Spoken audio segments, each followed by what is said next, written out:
थोड़ा सा जानना चाहेंगे, चूंकि वो पर्यावरण गुरु और गोल्डन बाबा के नाम से भी जाने जाते हैं, तो भक्तों में क्या जिज्ञासा है जब उन्होंने इस सिंहासन का निर्माण कराया?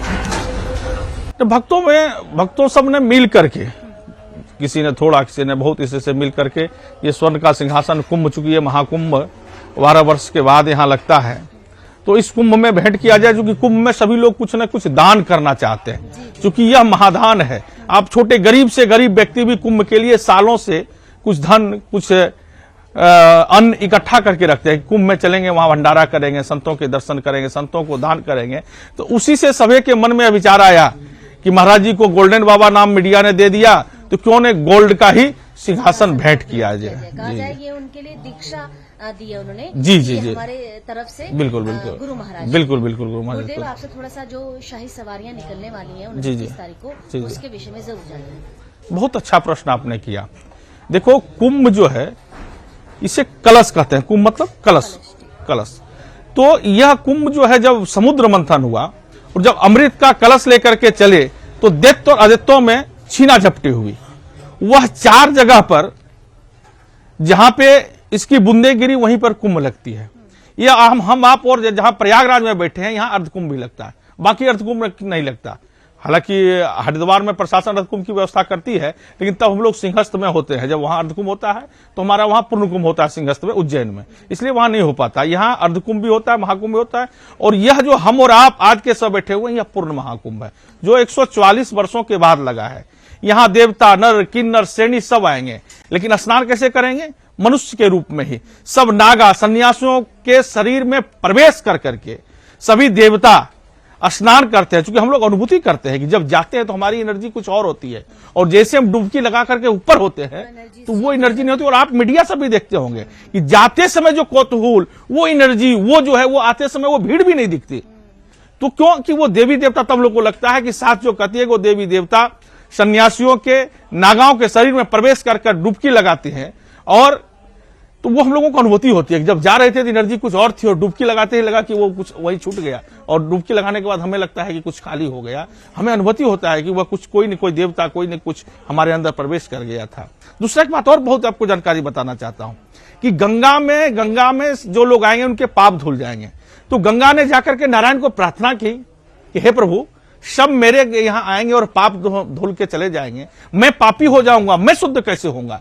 तो भगवान ने कहा कि 12 वर्ष में कुंभ लगेगा, जिसमें सन्यासी, संत, महात्मा आपके अंदर डुबकी लगाएंगे, आपके पापों को वो जला देंगे और अपने पुण्यों को छोड़ करके जाएंगे और आप शुद्ध हो जाएंगे। इसीलिए महाकुंभ लगता है। और जितने संत, महात्मा, ऋषि, मुनि, ज्ञानी, नागा, सभी लोग आते हैं और सब लोग डुबकी लगाते हैं, और एक तरह से मानो तो गंगा की पाप को खत्म करके उन्हें अपना पुण्य दे करके हम लोग जाते हैं। गुरुदेव, एक बात आपसे और जानना चाहूंगी। तो हमने सुना कि यदि नागा साधु 100 अगर डुबकी लगाते हैं तो उसमें से 50 बाहर आते हैं। इस बात में कितनी सत्यता है, थोड़ा सा बताएं आप। अभी वही बात आपको बता रहे थे ना कि जो भीड़ जाती है वो आती नहीं है, क्योंकि उसी भीड़ के बीच में मनुष्य का रूप धारण करके इंद्र भी, वरुण भी, विष्णु जी भी, बम बम भोलेनाथ भी हमारे जाते हैं। और जब डुबकी लगाते हैं तो वो फिर वापस नहीं निकलते, क्योंकि वो अंतर्ध्यान हो जाते हैं। लेकिन अपने शरीर से वो डुबकी नहीं लगा सकते, मनुष्य का रूप धारण करके ही डुबकी लगाना है। इसीलिए मैंने अभी वही बात आपको कहा, जो भीड़ जाती है वो भीड़ आती नहीं है।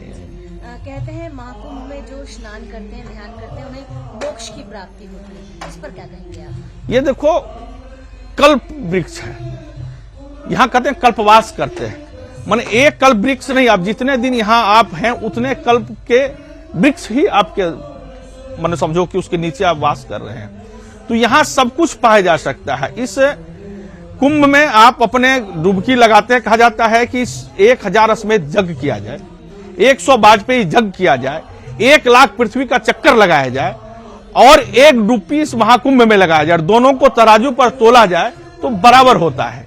शास्त्र कहता है ऐसा। अश्वमेध यज्ञ हम आप कर नहीं सकते, वाजपेयी यज्ञ हम आप कर नहीं सकते, चाहे कितना पैसा हमारे पास हो। क्यों? कि जग का अधिकारी वही है जो कभी कोई टैक्स नहीं दिया हो। लेकिन हम कोई भी सामान खरीदते हैं तो इंक्लूडेड ऑल टैक्सेस। प्रधानमंत्री राष्ट्रपति भी नहीं कर सकते, उनकी भी सामान टैक्स के साथ आता है। इसलिए उसमें राजा महाराजा जग करते थे, अश्वमेध जग, वाजपेयी जग और जग लोग करते थे। तो आज हम अश्वमेध जग कर नहीं सकते, वाजपेयी जग कर नहीं सकते, तो क्या करें? इतनी बड़ी कुंभ लगी है, पूर्ण महाकुंभ 144 वर्ष हम आप रहेंगे या नहीं रहेंगे? यहाँ करके डुबकी लगाएं, तन को शुद्ध करें, संतों के वचनों को सुने, मन को शुद्ध करें, इच्छा हो तो कुछ दान करें, अपने धन को भी शुद्धि करें। इससे बढ़िया और कोई विकल्प हमको आपको मिल नहीं सकता है सनातन संस्कृति में। गुरुदेव, एक बार फिर से मैं जानना चाहूंगी, जो ये सोने का सिंहासन बनाया गया है जिसका उपयोग गुरुदेव करेंगे, शाही जिस दिन सवारियां निकलेंगी उस दिन, थोड़ा सा इस पर प्रकाश अवश्य डालें। किस प्रकार से इसका पूजा अर्चन किया गया, क्या स्थिति रही, थोड़ा सा इस पर भी प्रकाश अवश्य डालें। एक चीज और बताऊं, महाराज जी जितने चीज धारण किए हुए हैं वो उनके पूजन के लिए है। कोई गो के मुख का है, लोग ऐसे दूर से देख रहे हैं कि गोल्ड है, गोल्ड से मतलब नहीं है, क्योंकि अब गाय हर समय लाया नहीं जा सकता। गो के मुख का है, अश्व के मुख का है, कोई गधे के मुख का है, कोई सुअर के मुख का है। अभी आप जब शाम में इंटरव्यू लेंगे तो वो सब दिखाएंगे। तो क्या है कि उसके जगह हम स्वर्ण रखते हैं, गाय को हम ला नहीं सकते, घोड़े को तुरंत ला नहीं सकते जहां जा रहे हैं। तो उसी विधि से इनका ये पूरा पॉलिश कर करके स्वर्ण से इनको बनाया गया कि स्वर्ण ही सबसे शुद्ध होता है, स्वर्ण से शुद्ध कुछ है नहीं। और इसीलिए सभी लोगों को कुछ न कुछ स्वर्ण पहनते हैं कि जब हमारा जल ऊपर से गिरेगा तो स्वर्ण जल हमारे शरीर को शुद्ध करेगा।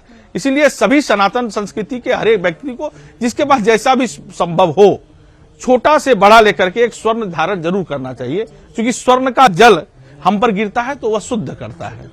हम देख रहे हैं जो ये सिंहासन है गुरुदेव, इसमें ओम की आकृति भी है और नंदी भी देख रहे हैं हम, स्वास्तिक भी बनाया हुआ है, सिंह भी है, गणपति जी भी शंख हैं, भी हैं और सूर्यदेव भी विराजमान जी, है। जी, ये जी, क्या संकेत करते हैं? ये देखो, पंच देवता की हमारी पूजा होती है हमारे सनातन संस्कृति में, दुर्गा जी की, विष्णु जी की और सूर्य भगवान की, गणपति जी की और बाबा भोले शंकर की। तो हमारे सिंह के रूप में दुर्गा जी की शक्ति विराजमान है, गणपति जी स्वयं विराजमान है, हमारे सूर्य भगवान, चूंकि सुबह सुबह हम लोग सूर्य का दर्शन करते हैं, सूर्य भगवान विराजमान है। और इसी में जो है सो नारायण के रूप में स्वयं विराजमान है।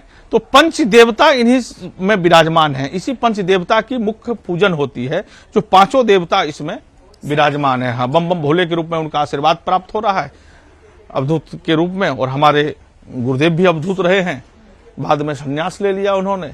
तो भोले बाबा की कृपा उनके ऊपर है ही, और उनको खुद ही भोले बाबा कहा जाता है, कितने सरल हैं वो। जी, जो भी भक्त महाकुंभ में आ रहे हैं उनके लिए क्या कहेंगे आप?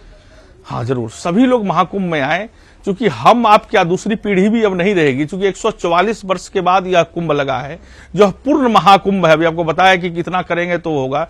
तो सभी लोग आए और एक बार डुबकी अवश्य लगाएं, क्योंकि यह डुबकी आपको फिर दोबारा जीवन में नहीं मिलेगा, क्योंकि 144 वर्ष कोई नहीं रहेगा, दूसरी पीढ़ी रहेगी कि नहीं रहेगी, हम आप तो नहीं रहेंगे, यह तो तय है। क्योंकि आज की जैसी प्रदूषण फैल रहा है कि जीना लोगों का सिकुड़ते जा रहा है, तो आप लोग सभी लोग, पूरे देश विदेश के लोग आ ही रहे हैं, करोड़ों करोड़ लोग, और डरिए नहीं, भीड़ की कोई बात नहीं। इतनी बढ़िया व्यवस्था योगी जी और मोदी जी के कार्यकाल में हुआ है कि आपको कोई असुविधा नहीं होगी। फ्री की गाड़ी चला गई है, फ्री का यहाँ पे टोटो चला गया, यहाँ से वहां जा सकते हैं।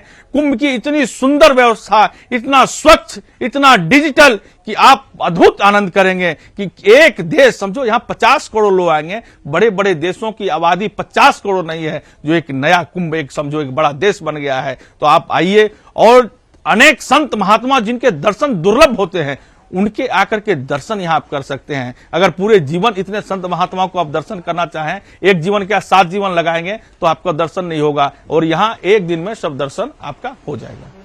तमाम जानकारियों के लिए बहुत बहुत धन्यवाद। जैसे कहना चाहूंगी कि आप भी, जैसा कि गुरुदेव बता रहे हैं, आप भी महाकुंभ में जरूर आए। जैसा कि हमने आपको सोने का सिंहासन भी दिया जिसमें पंचदेव विराजमान है, शाही सवारी में गुरुदेव के लिए इसका प्रयोग द्वारा इसका निर्माण किया गया है। आप यूं ही बने रहे हमारे साथ, क्योंकि समय समय पर हम आते रहेंगे, संतों महात्माओं के आपको दर्शन करा